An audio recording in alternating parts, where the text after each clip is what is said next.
Anyways, we're going to get into Dogs of the Week first, like we usually do.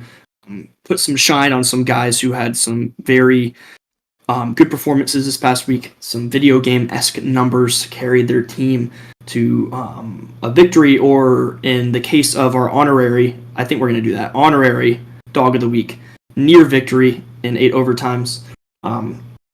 We're all Georgia fans if you're new here and you don't know that.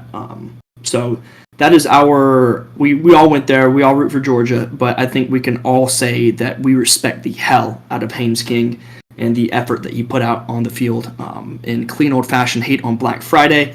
One of the more gutsy and impressive performances I've seen from a single player all season. He willed them to what should have been a victory. I'm not going to lie. Georgia did get lucky in a few instances, but came back down from 17 points.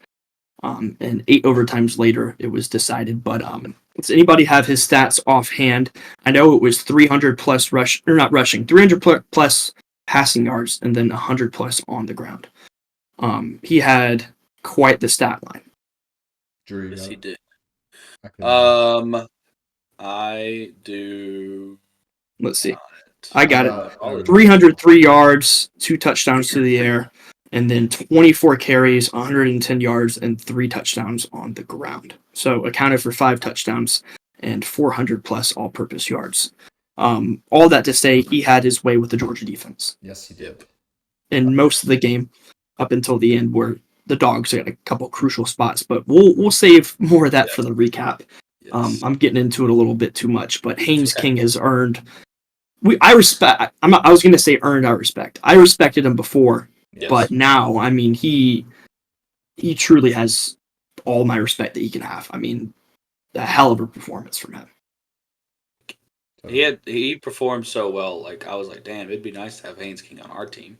Honestly.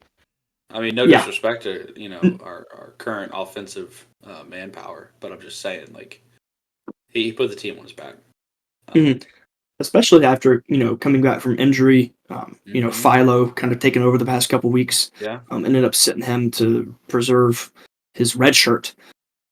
And Haynes King said, "I don't care, I'm going to ball out," and he did. So hats off to him. That was a gutsy performance for sure. Yep.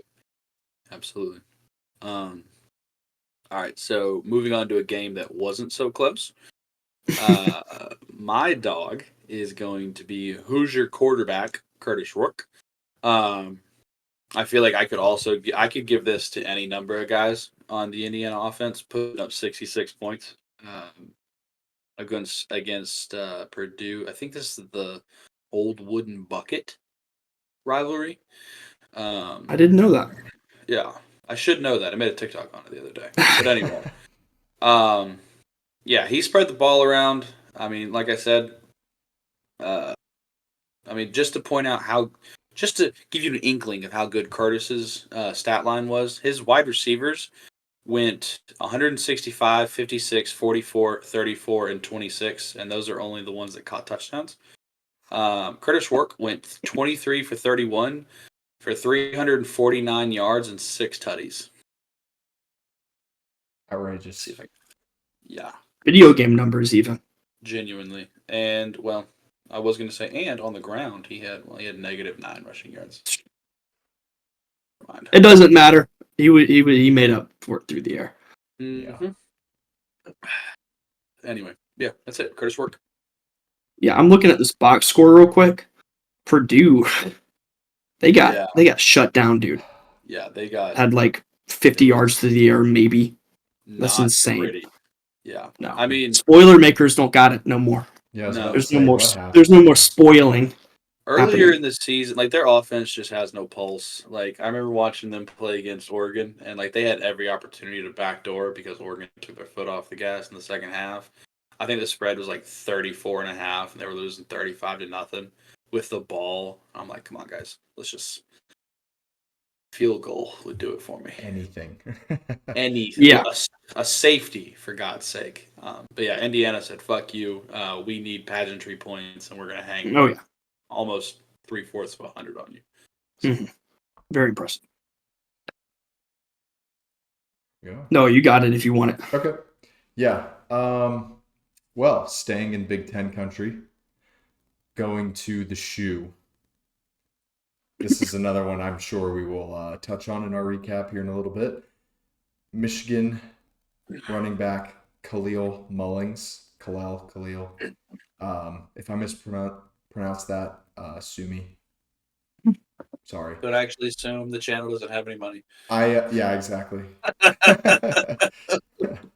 I actually watched this game on mute in a restaurant. That's why I don't know how to pronounce it. Mhm. So there you go. 32 carries, 116 yards, and a touchdown in a very, very sloppy game. He actually had Michigan's only touchdown of the day, which proved to be the game winner, essentially. Not game winner, because it was 10-10 at halftime.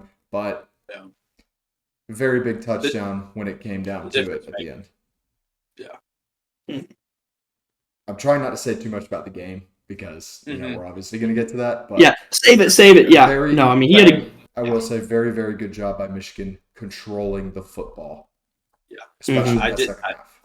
Yeah, I didn't think we were going to talk too much about Indiana and Purdue, so I went a little more in depth with that. But I like where you're getting at because we're going to talk about this game later. Mm-hmm.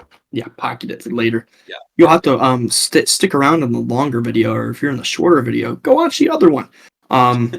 Anyways, yeah, click on it and see all the videos that you want and all the outrageous takes that you could ever imagine. But I'll touch on mine and we'll get into some recap. I'm going to take it over to the ACC, where Miami had one of the bigger fumbles, choke jobs of the weekend. The ACC conference title in their sights and fall to the Mighty Orange, Syracuse. And I'm giving my dog of the week to Mr. Kyle McCord. 26 for 36 through the air, 380 yards, and 3 touchdowns. So almost 400 yards through the air. Miami kind of flirting with it all year. I mean, I don't really know of too many games where they've blown out the opponent they played, regardless of skill level. No. It has not been that many. However, slipped to Syracuse. They have a sneaky good team. Syracuse, I like them a lot. I like Fran Brown. I like what he's building there. Kyle McCord, I love it for him. The whole storyline last year at Ohio State was if they had a quarterback, who knows what they would have done. And as that said quarterback, who's hearing all of that, obviously probably takes a toll mentally. So I'm glad he's in a better spot for him. He's balling out, almost had 400 through the air, takes down Miami to knock them out of the conference championship. Yep. I just love the vibes. And then I don't know if anybody saw. Well, I'm gonna save it. Sorry, I'm getting too much into the game, but I'm gonna give it to Kyle McCord. Last thing I want to say about Syracuse, they're scrappy, man. I mean, they took down UNLV, and I don't mean that as a dig or anything, but let's be honest, the top of the Mountain West is probably at a higher caliber team than the middle of the ACC. But they went into Las Vegas and took down UNLV. Man. No, it's no small feat. Last thing I'll say, 9 wins, Syracuse. First year, Fran Brown, 9 wins. Chance to win their bowl game, have a 10-win season in his first year. So, very impressed with what they're doing over there. Yeah. They just missed out on the ACC title game, too. I'm looking genuinely. at the standings. Yeah, genuinely. I don't know. I just want to make sure it's said. It could be mentioned either in preview or recap. All 4 of the Power 4 conference championship games were decided this week. None of them were preset. I love that. It's great for the sport. Yeah. They all came down the stretch. We'll definitely mention that in the maybe both the videos. It's a great mention. I didn't even realize that. Yep. So if you want to hear more about what we're talking about there, go watch the videos. If you're in the longer video, like I said before, thank you, first of all, for watching it. Those are our Dogs of the Week. Let us know in the comments who you would nominate for Dogs of the Week, who you thought had the best performance of this past rivalry week. And we'd love to hear from you and what you think.